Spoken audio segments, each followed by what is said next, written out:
Greetings, it's your brother Marley, just coming back with another video. This time we are continuing from yesterday's video, which was the beauty of the blexit movement.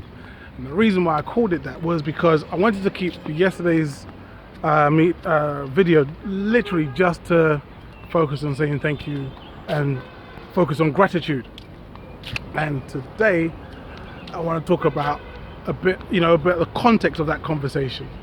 Now, the way it all started was that I was here talking with Kenny and Terry, and they're from a YouTube channel called The Arrivals. Rick was laughing. Rick from Bags Family was laughing at their name because there's a scary movie called The Arrival as well. I went to watch that. I'm gonna watch that tonight, see what it's like. But anyway, so anyway, they came over and we was talking about things that we're dealing with over here, as repatriates into the country, where we've been finding problems and so on and so forth. We spoke about the mosquitoes, what that's like, having to deal with those things, and how many there are, especially now during the rainy season, how mosquitoes, flipping cockroaches, flipping lizards are like taking up too much space in my house.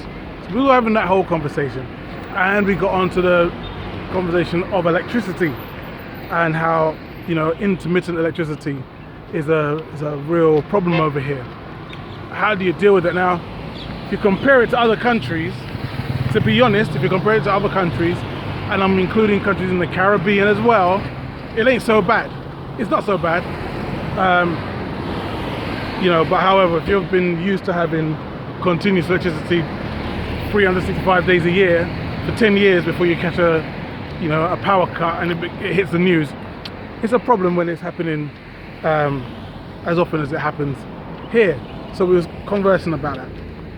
Anyway, so my brother and sister, they're still waiting for their stuff to come off the port, the wharf, and so they were like, having to deal with having no electricity from time to time, and they have no way of being able to deal with it.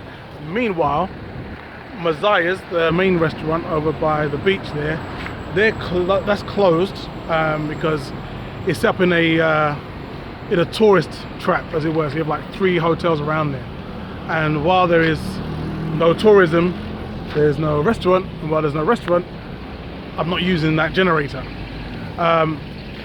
So I said, look, I have a spare generator. It will be enough to take care of all your needs. It's not massive, but at 5 kVA, that would ensure that you can have hot water, have your lights on, and so on and so forth, and you wouldn't have to worry about electricity cutting off. No skin off of my nose. And they were very grateful for that. Now, what I didn't know is that while I was doing that, while I was offering that as just as a way of helping, I was getting burgled at my house at the same time. I didn't know, right? I didn't know this, so I'm just trying to help out. A new brother and sister have come into the country. Meanwhile, some tow rag is tearing up my yard and taking my things. All right, so now I get back to the house. So we've made a whole arrangement. I'll get back to the house, find the house has been robbed. I'm upset about it and so on and so forth. The next day, they come, Rick and Cynthia from Bag Family came with their brand new monster truck, picked it up, took it over to their house. So they're all happy. And I'm pissed because I've lost money and stuff from my yard. All right, so now I do another video called Follow the Stone, and I talk about how important it is to double check on things like workmanship and so on and so forth, because if you don't, you can end up having stuff stolen from you, right? 2-2s. Someone watches that, and this sister sends me money, like money I can spend to fix up the house, what we did, I put this new like these deadbolts, right? So these they're like a centimeter thick deadbolts that go in the door straight into the ground below the tile line and into the cement below, and then another one at the top which goes through. It's long, so it goes like through the door frame and then up into the reinforced beam above.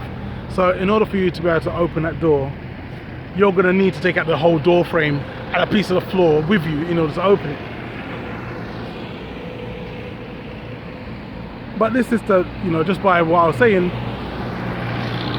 felt inspired to give us some money to be able to fix that.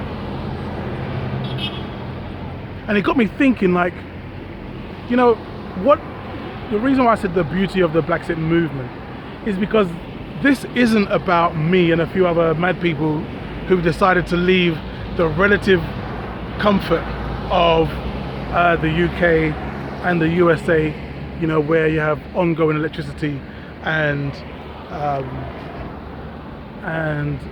checks and balances in governance, more checks and balances in governance as you do here.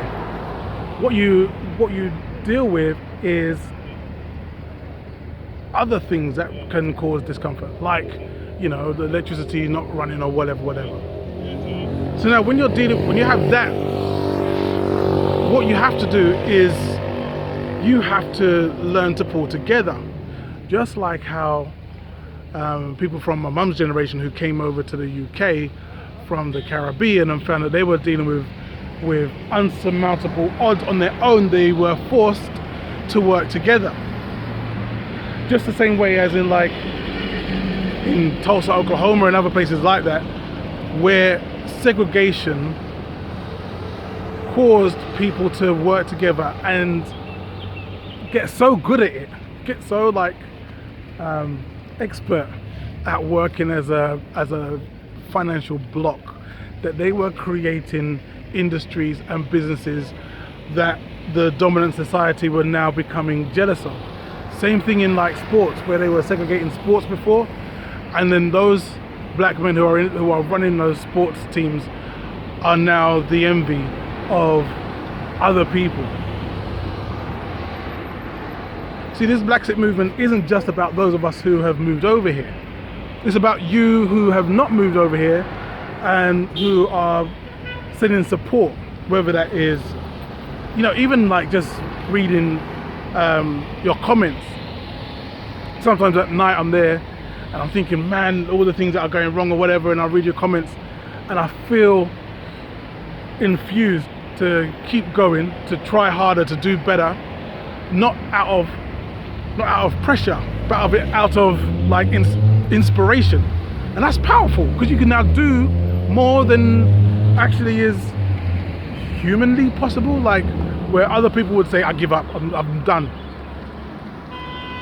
It's you lot that actually push me and my wife to keep on trying and keep on working and trying to improve and figure out how we can, move better. And who knows, maybe if it wasn't for the hundreds of people who are saying, you're doing well, keep trying, keep working at it, maybe that kind of groundswell of good vibes, of encouragement, of that spiritual connection that we have, even though we've never met, maybe that was what pushed that sister over the edge to say, well, let me send over some cash to these people. You see, this thing isn't just about people just moving over. This is about us recognizing ourselves, each other, as a group, as a connected group. We may not be unified yet. We may not have 100% unity. Unity as an idea, trying to just go for unity by itself never works, because unity is a byproduct of something else. When you have a bigger problem, like the idea of dealing with international white supremacy, And some people say, you know what, I'm going to stay here and fight it. And some people say, you know what, I'm going to move out of town. I'm going to make maroon towns, as it were, for people who do need to move out in the future, have somewhere to come to. So that if you do come here and you don't have a generator yet, maybe next time you'll be able to go to, it'll be Terry and it will be Kenny who would say, yo, I have a spare generator, and they can borrow you theirs or lend you theirs, the correct terminology. You know, this is an amazing opportunity for us to be able to become united in something that is bigger than just the term or the word unity. We can actually make that a practice. We can actually make that something that we do. And that's the beauty of blexit. Whether you are exiting from Canada, USA, Australia, UK, France, Sweden, Netherlands, Finland, I don't really care. Spain, Portugal, you know, at the end of the day, you got family here. Even if we don't even know you yet, you got family here.